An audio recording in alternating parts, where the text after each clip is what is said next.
채무 정리하시오. 안녕하세요. 최정우의 심한 변호사입니다. 지난 2월 7일 부산회생법원에서 2025년 생계비검토위원회 의결사항을 발표했는데요. 지난 시간에는 그중 추가 생계비 부분에 대해서 알아보았습니다. 이번 시간에는 고소득자분들에게 유리한 조항이 신설되었다는 소식을 전해드리려고 합니다. 일부 채무자분들께서는 본인의 소득이 다소 높아 개인 회생이 불가능한 것이 아닌지 우려하시는 분들이 많습니다. 이번 시간에 알려드릴 내용은 월 소득이 기준 중위소득의 150%를 초과하는 고소득자분들에게 유리한 내용인데요. 끝까지 시청하시면 큰 도움이 되실 겁니다. 개인 회생에서 월 변제금 산정은 본인의 소득에서 최저 생계비를 제외한 금액으로 된다는 것은 이미 많은 분들께서 알고 계시는 내용입니다. 이러한 구조에서는 본인의 소득이 높을수록 월 변제금도 자연스럽게 높아질 수밖에 없는데요. 고소득자의 경우 기본적으로 소비 폭이 커서 최저 생계비만으로는 생활이 쉽지 않아 개인 회생 인가 결정을 받아도 변제금을 제대로 납부하지 못하는 경우가 많았습니다.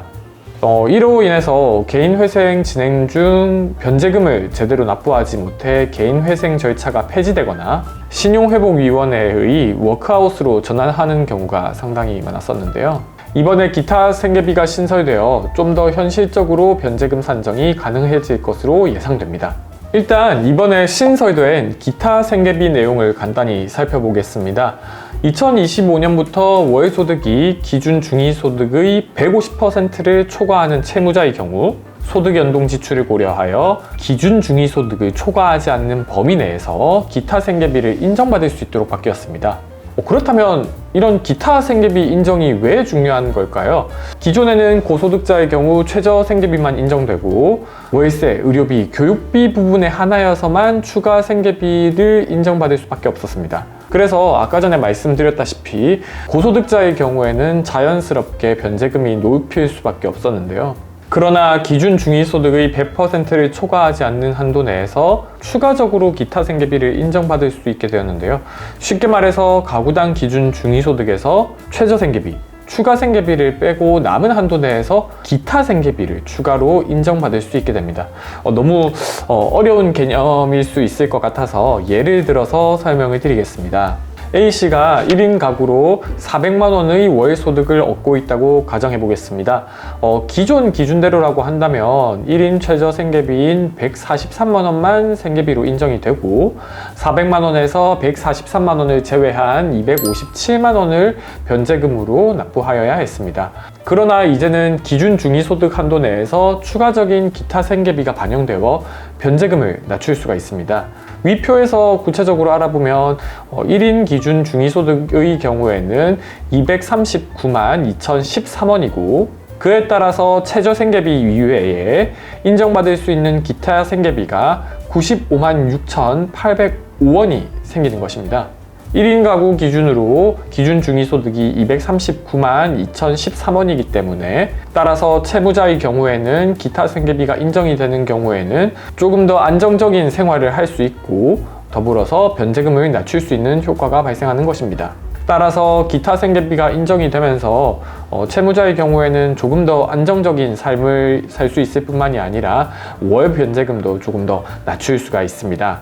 그렇다면 어떤 항목이 기타 생계비로 인정이 될까요? 현재 계속적 정기적으로 지출하고 있는 비용 중에 채무자의 경제적, 사회적 기본 생활을 위해 향후에도 계속 지출될 것이 소명된 경우에 인정할 수 있다라고 나와 있습니다. 쉽게 말해서 생활을 유지하는데 매달 필수적인 지출이 있다면 그 부분을 기타 생계비로 반영할 수 있다는 내용입니다. 이 기타 생계비 같은 경우에는 이번에 신설된 제도이기 때문에 실무준칙 등을 보더라도 어떠한 구체적인 이런 항목은 예시로 나와 있진 않습니다. 그러나 출퇴근 시 주유비 등 차량 유지비, 교통비, 영업용으로 지출하고 있는 휴대폰 요금 등을 기타 생계비로 주장해 볼 수 있을 것으로 예상됩니다. 그러나 이런 기타 생계비가 무조건적으로 인정되는 것은 아닙니다. 기타 생계비로 변제율이 너무나도 과하게 낮아지거나 혹은 제도가 악용되는 것을 방지하기 위하여 법원은 최근 6개월간 발생한 채무가 총 채무액의 50% 미만이어야 하고 변제율이 40% 이상이 되는 경우에 한해서 이러한 기타 생계비를 인정하고 있습니다. 오늘은 부산회생법원 2025년 생계비검토위원회 의결사항에서 발표한 고소득자의 기타 생계비 인정과 관련해서 알아보았는데요. 이번 제도 신설은 채무로 어려움을 겪고 있는 고소득자의 현실을 잘 반영한 조치로 이런 채무자들에게 실질적인 도움이 될 것으로 예상됩니다. 조건에 맞춰서 구체적인 증빙 자료를 바탕으로 신청을 해야지 법원에서 인정받을 수 있기 때문에 기타 생계비와 관련된 부분은 가까운 법률 전문가 등의 도움을 받아서 신청하셨으면 좋겠습니다. 저희 법무법인 시호에서는 매년 새로 시행되는 제도에 맞춰서 조금이나마 채무자분들께서 더 유리하게 회생을 진행할 수 있도록 최선을 다하겠습니다. 이 영상을 통해서 유용한 정보를 얻으셨길 바라고요. 좋아요와 구독 부탁드리겠습니다. 여러분들의 더 나은 내일을 응원하면서 다음 영상에서 뵙겠습니다. 감사합니다.